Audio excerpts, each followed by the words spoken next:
Hello, welcome to a demonstration on a solution wherein, for example, you have your purchase invoice, wherein you have a custom field called PO transaction total, or any other information from the source transaction, wherein in this case, you have your purchasing invoice called commit purchase invoice. You have the PO transaction total in here, but the information should be coming from the source transaction, which in this case is the purchase order called commit PO, and this is the number for that.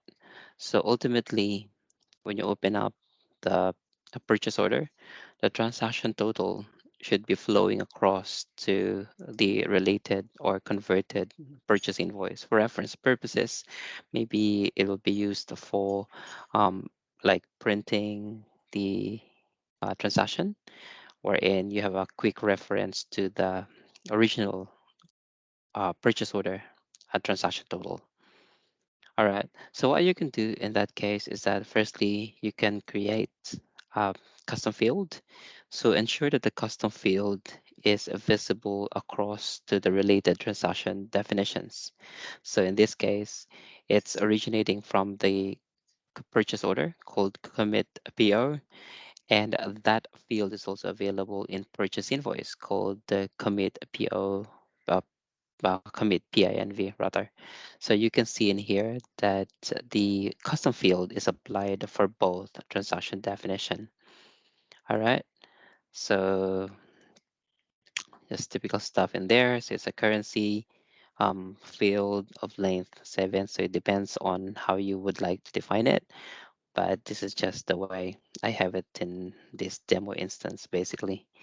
So another thing as well that you have to do is a smart event. So what does a smart event do? So this smart event will actually be coming from the purchase order. So in this case, we have the commit PO, right?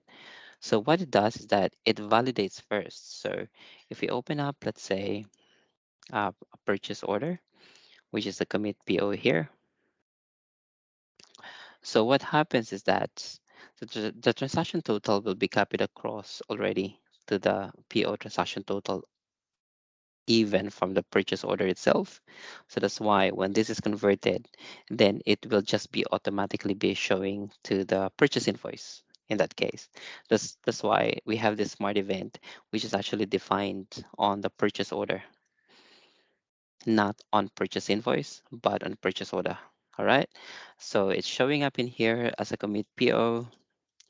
Then you have the validation here. So it's up to you how you would like to define it. But in this case, I would like to ensure that I will only be firing up this smart event when the PO transaction total, which is the custom field that we just created, is empty.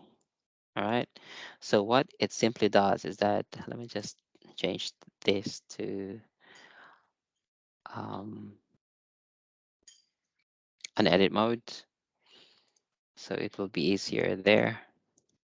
So what it does is that it looks for, so the condition is that if the PO transaction total custom field is empty on a purchase order, then just simply update the custom field, that same custom field with the value coming from the purchase document transaction total. So this is the standard field, which is this one, and you would like it to populate the custom field, this one here. All right. And just make it like a synchronous smart event. And yep, that's it. It's up to you how you would like to define the smart link ID as well. All right. So let's have a look and see this simple solution in action.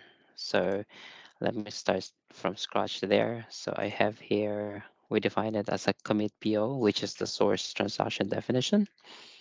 And let me just choose that supplier. So let me just change the due date, base currency. This is a multi-entity. um, instance that you're looking at. So that's why I have, and multi-currency is also turned on. So that's why you're seeing those options. Location in here, let me just choose this one, and price, just make it 200 this time. All right. So anything else? I think we're okay with that.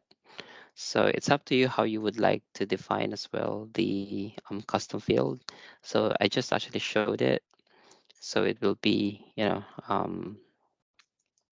it can be referenced quickly, but then again, you have other options in here. Let's say, field is hidden, so any users will not be able to edit that amount at all upon creation of the purchase order. But I'd like to show that just for us to see if this is actually working. All right, so I have it in here. So the transaction total is 220. I have the PO transaction total as blank at the moment, right? So the whole intention is that upon saving or posting of this purchase order, then this field should be populated by the amount here. All right. So let me just click on post. Again, this is blank for now, right? Click on post. Let's see how we go.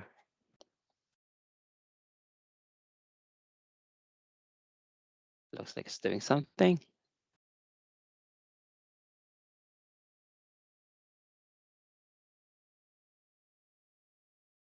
I just have some other information as well running in the background. That's why. All right, so let me just, so this is the one that we just created. This one here. And PO there. All right, so yep, so I have it here. So the transaction total is 220, while the PO transaction total in here is 220. So look at that one. It's being populated automatically, right? So this is what we need to, this is what the smart event um, does basically, is to copy the transaction total. So what we defined on on the smart event into this custom field, because we will be using this, passing this along to the related purchase invoice, just for reference basically, or for whatever use, right? Okay, so as what you can see in here, you have the option to convert, right? So if I click on convert, commit a PINV, which is your purchase invoice. But let's have a look first if I create like a purchase invoice from scratch, just to see that, it will actually be coming up as empty because there's no original transaction. So as what you can see in here, the purchase PO transaction total is actually blank, right? Because we're trying to create it from scratch, meaning there's no original transaction. This is the only transaction that you have. So the PO transaction total is blank. But if you convert it, that's the whole intention in there, right? So let's click on convert and see the difference. Cool. So can you see that one? So the PO transaction total is automatically being filled out from that same field defined on the original transaction definition, which is the commit PO. So when we clicked convert earlier, it's automatically being reflected on the next transaction definition in the workflow, in this case, which is the commit PINV. So in this case, you can just carry on with the other processes there. And yeah, it's up to you whether you would like to, you know, again, it's up to you whether you would like that field to be hidden just for the user not to be able to override it. So they just keep on doing their stuff, but this is actually being saved in the backend, and you can just use it for whatever purpose that you would like to. All right. So hopefully this quick demonstration helps. Thank you.